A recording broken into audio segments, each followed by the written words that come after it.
મફત પર એસટી દ્વારા 25 ડિસેમ્બરે ડ્રગ્સ ડ્રાઈવ ચલાવવામાં આવી હતી, જેના ભાગરૂપે વાહન ચેકિંગ અને ડ્રગ્સ ચેકિંગની કાર્યવાહી કરવામાં આવી.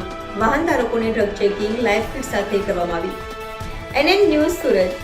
દર્શક મિત્રો, NN ન્યૂઝને લાઈક, શેર, સબસ્ક્રાઇબ કરો, બેલ આઇકન પ્રેસ કરો, જેથી આપને નોટિફિકેશન્સ મળતી રહે.